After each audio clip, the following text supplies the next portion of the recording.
ನಾನು ಹೇಳ್ತಾ ಇರೋದು 2023 ಈಗ ನಾವು 25 ದಾಟ್ತಾ ಯಾಕೆ ಮಾಡಿಲ್ಲ? ಅಮೃತ್ 1 ಯೋಜನೆ, ಅಮೃತ್ 1 ಯೋಜನೆ ಹಲಗ ಗ್ರಾಮದಲ್ಲಿ ಹತ್ತಿರ ತ್ಯಾಜ್ಯ ನೀರು ಸಂಸ್ಕರಣಾ ಘಟಕ ಸ್ಥಾಪನೆ, ಭೂಸ್ವಾಧೀನ ಪರಿಹಾರ ನೀಡುವ ಬಗ್ಗೆ ಸ್ಯಾಂಕ್ಷನ್ ಆಗಿದೆ ಕೇಂದ್ರ ಸರ್ಕಾರದ. ಅದಕ್ಕೆ ಇವರು 70 ಲಕ್ಷ ದಶಲೀಟರ್ ಸಾಮರ್ಥ್ಯದ ತ್ಯಾಜ್ಯ ನೀರು ಸಂಸ್ಕರಣಾ ಘಟಕ ಸ್ಥಾಪನೆ, ಸುಮಾರು 17.37 ಎಕರೆ ಬೆಳಗಾವಿ ಗ್ರಾಮದಲ್ಲಿ ತೇವಾ ಬಾವಿ ನಿರ್ಮಾಣಕ್ಕೆ 1.12 ಎಕರೆ, ಹೀಗೆ ಒಟ್ಟು 19 ಎಕರೆ ಕೊಡಬೇಕು. ಅದಕ್ಕೆ 21.40 ಕೋಟಿ ಮೊತ್ತ. ಅದು ಆ 21 ಕೋಟಿನೂ ಕೂಡ ಖಾತಾ ಇಲ್ಲಲ್ಲ ಇವ್ರ ಕೈಲಿ. ಕೇಂದ್ರ ಸರ್ಕಾರದ ಗ್ರಾಂಟ್ ಆಗಿರೋದು ಯಾಕೆ ಕೊಟ್ಟಿಲ್ಲ? ಕೇಂದ್ರ ಸರ್ಕಾರದ ಮೇಲೆ ಗೂಬೆ ಕೂದ್ಸಕ್ಕೆ ಓದ್ತಾ ಇದ್ದೀರಲ್ಲ, ಇದು ಸ್ಯಾಂಕ್ಷನ್ ಆಗಿರೋದು ನಾನು ಓದ್ತಾ ಇರೋದು ಇವೆಲ್ಲನೂ ಕೂಡ, ಇವೆಲ್ಲನೂ ಇದು. ಆಮೇಲೆ ಅಮೃತ್ 2 ಯೋಜನೆ ಬೆಳಗಾವಿದೆ, ಅದನ್ನು ಕೆರೆಗಳ ಪುನಶ್ಚೇತನ, ಕೆರೆಗಳ ಅಭಿವೃದ್ಧಿ ಆಗಬೇಕು, ನೀರಿನ ಮಟ್ಟ ಏರಬೇಕು ಅಂತ ನಾವೆಲ್ಲ ಪ್ರಾಜೆಕ್ಟ್ಗಳೆಲ್ಲ ಮಾಡ್ತಾರೆ ಮುಖ್ಯಮಂತ್ರಿಗಳು ಘೋಷಣೆ, ಅಂತರ್ಜಲ ಆಗಬೇಕು ಅಂತ. ಅದಕ್ಕೆ ಕೇಂದ್ರ ಸರ್ಕಾರ, ಅದರಂತೆ ಕೇಂದ್ರ ಸರ್ಕಾರ ಅಮೃತ್ 2 ಯೋಜನೆಯಲ್ಲಿ ಬೆಳಗಾವಿ ನಗರದ ವ್ಯಾಪ್ತಿಯಲ್ಲಿ ಬರುವ ಸುಮಾರು 7 ಕೆರೆಗಳು, 7 ಕೆರೆ, ಕೋಟಿ ಕೆರೆ, ಶಾಲಾ ತವಾಲ, ಅಲ್ಲವಾಡ ಕೆರೆ, ಈ ಥರ 7 ಕೆರೆ ಕೊಟ್ಟಿದ್ದಾರೆ. ಆ 7 ಕೆರೆಗಳಿಗೆ 5 ಕೋಟಿಯಂತೆ 39.45 ಕೋಟಿ ಬಿಡುಗಡೆಯಾಗಿ ವರ್ಷಗಳೇ ಕಳೆದಿದೆ ಕೇಂದ್ರ ಸರ್ಕಾರ. ಅದನ್ನ ಯಾಕೆ ರಾಜ್ಯ ಸರ್ಕಾರ ಮುಂದಕ್ಕೆ ತಗೊಂಡು ಹೋಗ್ತಾ ಇಲ್ಲ? ಯಾಕೆ ಇಂಪ್ಲಿಮೆಂಟ್ ಮಾಡ್ತಾ ಇಲ್ಲ? ಬೆಳಗಾವಿ ಜಿಲ್ಲೆ ಕೊನೆ ಹೇಳ್ತಾ ಇದ್ದೀನಿ, ಸ್ಯಾಂಪಲ್ ಹೇಳ್ತಾ ಇದ್ದೀನಿ ಅಷ್ಟೇ. ಇನ್ನು ಹೇಳ್ಕೊಂಡೋದ್ರೆ 100 ಕೊಡ್ತೀನಿ ನಾನು ಕೇಂದ್ರ ಸರ್ಕಾರದ ಯೋಜನೆಗಳು. ನಾನು ತರಿಸ್ಕೊಂಡಿದ್ದೀನಿ ಪ್ರಹ್ಲಾದ್ ಜೋಶಿ ಅವರ ಆಫೀಸಿಂದ. ಕೇಂದ್ರ ಸರ್ಕಾರದ ಪ್ರವಾಸೋದ್ಯಮ ಮಂತ್ರಾಲಯ ಸ್ಯಾಂಕ್ಷನ್ SASC ಯೋಜನೆ ₹100 ಕೋಟಿ ಹಾಗೂ ಪ್ರಸಾದ 20 ಯೋಜನೆಯಲ್ಲಿ 18.37 ಕೋಟಿ ಯಾರಿಗೆ?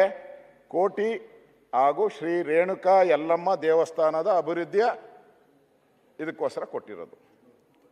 215.17 ಕೋಟಿ ಟೋಟಲ್ ಪ್ರಾಜೆಕ್ಟ್. ಕೇಂದ್ರ ಸರ್ಕಾರ 100 ಕೋಟಿ ಕೊಟ್ಟಿದೆ.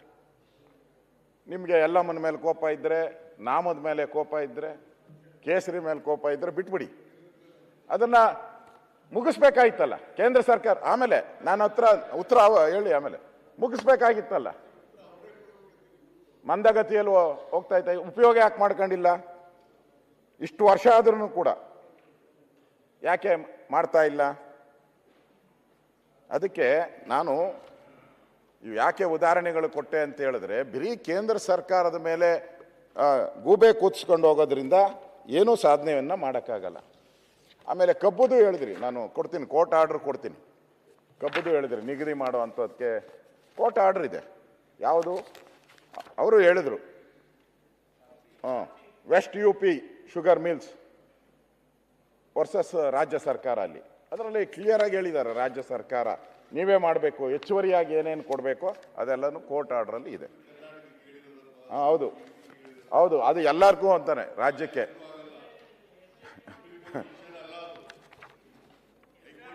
ಹೌದೌದು, Supreme Court in the Supreme Court of India civil appeal original jurisdiction, case number 7508 of 2005 Supreme court.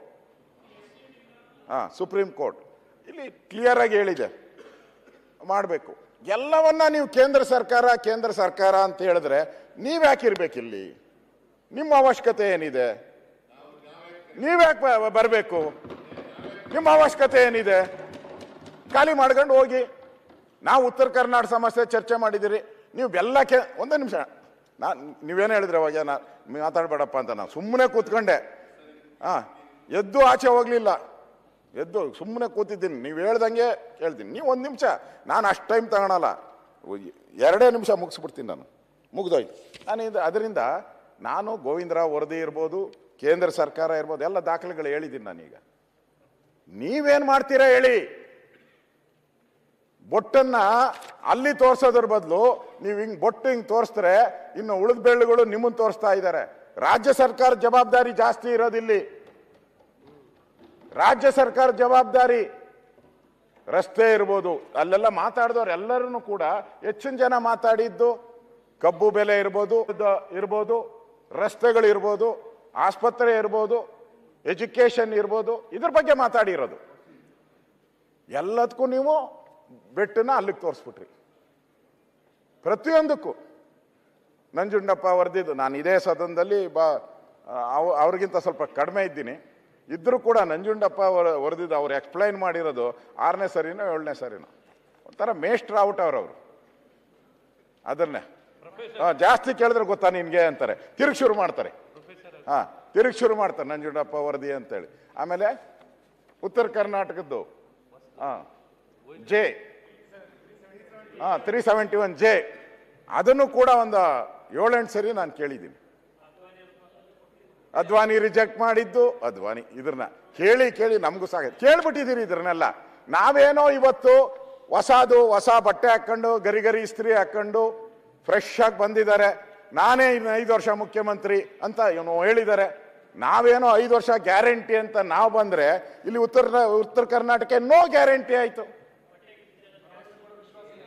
No guarantee, nothing. ಬಂದು ಸುಮ್ಮನೆ ಹೋದಂಗಾಯ್ತು.